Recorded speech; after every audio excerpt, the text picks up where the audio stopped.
Hey guys, welcome back to 90 Feet from Home. I'm your host Ashley, and today we are going to talk about mound visits and mound visits remaining, which is a new statistic that launched in 2018 and has a few people a bit mystified, so I'm going to explain what qualifies as a mound visit and what exactly mound visits remaining mean. Now, a mound visit is any time anyone in uniform approaches the pitcher's mound to have any kind of a discussion with the pitcher. Typically, this will be one of three different scenarios. Either the catcher will come up to the pitcher's mound to have a discussion with the pitcher, usually if there's a runner on second base and perhaps that pitcher and catcher do not want to have their signals stolen by the second base runner, any of that sort of thing. The catcher may then come up to the mound to either calm down or communicate with the pitcher directly. The other options are if the pitching coach leaves the dugout to have a one-on-one conversation with the pitcher. And I say one-on-one, but quite often what'll happen is that once a pitching coach or the catcher goes to the mound, a bunch of the infielders will also kind of congregate around the mound. But in the case of mound visits, it doesn't really matter how many people are at the pitcher's mound because it's the trip itself that counts towards the totals. So when you see a pitching coach go out to the mound, this is usually because that pitcher is having a bit of a hard time, perhaps not having their best command of the day, lots of walks, lots of balls, maybe some wild pitches. That pitching coach is going to go out there to kind of say, hey bud, what's going on? You've got this. Maybe try throwing a different pitch. Really just going out there to kind of calm them down. And this is sort of a last-ditch effort to make sure that that pitcher kind of gets their stuff together, because in any given inning, you only get one of those pitching coach visits. If a pitching coach goes out, it's kind of considered a freebie visit. It does count towards the mound visits, don't get me wrong, but a pitching coach can't go out there every time a different batter comes up and that pitcher is going crazy. If a pitching coach goes out once, the next time somebody goes out to visit that pitcher, it's going to be the manager to pull them from the game, and that's actually the rule. Pitching coach can only go out once in that inning, and then if it happens again, it has to be the manager going out to pull the pitcher. And if they mess this up and the pitching coach goes out a second time, they actually do have to pull that pitcher, which is kind of an interesting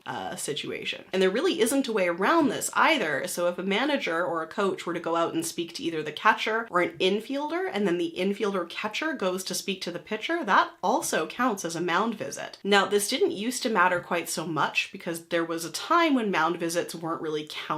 So, you could have the catcher going up every other batter to have discussions with the pitcher. You could have the pitching coach going out every inning to talk to somebody. But that changed in 2018 when, to kind of help speed up the pace of play of games, MLB changed the rules and decreased the number of allowable mound visits to 6 per game. And that's for regular inning games. Every additional inning of extra innings baseball, there is an additional allowed visit per inning. And now I say 6, but that was only for the 2018 season. Effective the 2019 season, which is the season that just passed, it was reduced to 5 visits per game to further kind of expedite the pace of play of the game. Now, I say that, but it really doesn't help speed anything up at all. But that's where mound visits remaining comes into play, which is shown on scoreboards during the game as MVR, mound visits remaining. And each game starts with 5 for a regular 9-inning game, and anytime anyone in uniform goes to speak to that pitcher, it does count as a mound visit. So if the catcher were to go up to speak to the pitcher mid-inning, mound visit. If the pitching coach goes out to speak to the pitcher to calm them down, mound visit. Now, there is a bit of a caveat here. If the manager of the team goes out to change pitchers, this does not count towards the mound visit total. So only trips to speak to the pitcher without removing him count towards that total. And this is kind of important because a question that got brought up to me on Twitter was, what happens when a team is out of mound visits but needs to change their pitcher? Do they just kind of stand in the dugout and scream? And no, that's not the case. Within the rules of mound visits, a manager is allowed to go out and make changes to the pitcher without it counting towards mound visits remaining. So if they need to change pitchers mid-inning, every inning, they can do it as long as it's the manager going out to make that change, not just to have a reset chit-chat with that pitcher. So just as a quick recap, recap again, visits from catcher, visits from pitching coach, visits from any of the infielders to the pitcher mid-inning would count towards mound visits remaining, whereas any visit by the manager in order to change that pitcher out for another relief pitcher would not count towards those mound visits remaining. So even if a team is all out of mound visits, the manager can still go out in order to change that pitcher. Now, they do try to limit the time of these mound visits, so typically if the catcher is going out and you see all the infielders come in for a chat, or the pitching coach comes out and everyone kind of emerges around that pitcher's mound, you'll usually see the umpire give them a couple of seconds before he slowly makes his way out to the pitcher's mound to break up that little tea party. Because the idea of limiting the mound visits is to keep the game kind of rolling, and if you have guys standing out there for, 1 or 2 minutes having these long drawn out conversations, it's not really limiting anything. So that's where you'll usually see the umpire kind of make that slow stroll out to the pitcher's mound, kind of break it up and get the game back on track. So there you go, guys. Mound visits and mound visits remaining. I hope that cleared it up and gave a little bit more clarity to the rule, what does and does not count towards the mound visits remaining. And I hope you enjoyed it.